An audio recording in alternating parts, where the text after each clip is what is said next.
One stop केन्द्रर पंचम वार्षिक उत्सव पालन एवं मिलित क्रियानुष्ठान कमिटी बैठक अनुष्ठित। गजपति जिला सदर महकुमा पारलाखेमुंडीଠାରେ ଥିବା राज्य सहायता केन्द्र शक्ति संबल वन स्टॉप केन्द्रर पंचम वार्षिक उत्सव एवं मिलित क्रियानुष्ठान कमिटी बैठक अनुष्ठित हो जाइछि। एही कार्यक्रम रे आईएसआरडी रो उपनिर्देशक श्री नागेश्वर चौधरी मंचासीन अतिथि मानक स्वागत जणाइथिले। एही कार्यक्रमर प्रारंभ रे अतिथि मानक द्वारा प्रदीप प्रज्वलन करिवा परे आईएसआरडी निर्देशक कार्यक्रमटी को आगको बढ़ाइथिले।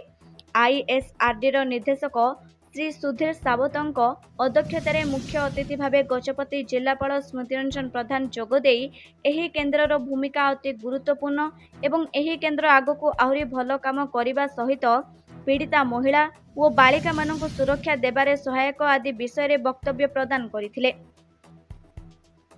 जिला समाज सशक्तिकरण अधिकारी श्री संतोष कुमार नायक एही केन्द्रर भूमिका एवं एही केन्द्र आगको एभली काम करी जिले थिबा महिला और बालिका मानक सुरक्षा दे आसीथिबा विषय अवगत कराइथिले। सखी वन स्टॉप केन्द्रर प्रशासिका श्रीमती सुनीता रथ जिले में एही केन्द्र स्थापित होई 5 वर्ष धरी काम करुथिबा बेले एही केन्द्र रे होइतिबा समस्त मामला संख्या एवं एही केन्द्रर स्टाफ मानक विवरणी एवं सहायता सुविधा आदि विषय संक्षिप्त विवरणी देइथिले।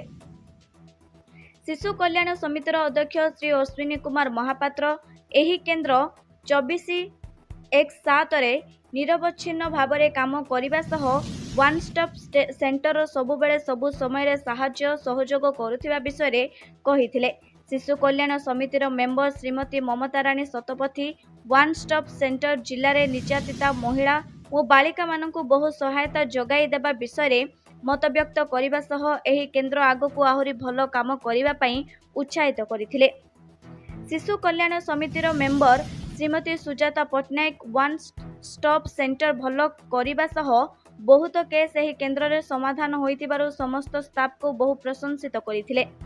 जिला शिशु सुरक्षा अधिकारी श्री अरुण कुमार त्रिपाठी जिले में हेउतिबा महिला और बालिका हिंसा को रोकिबारे सहायता होइतिबा स्थले वन स्टॉप केन्द्रर भूमिका उपरे आलोकपात करने सह प्रशंसा करथिले।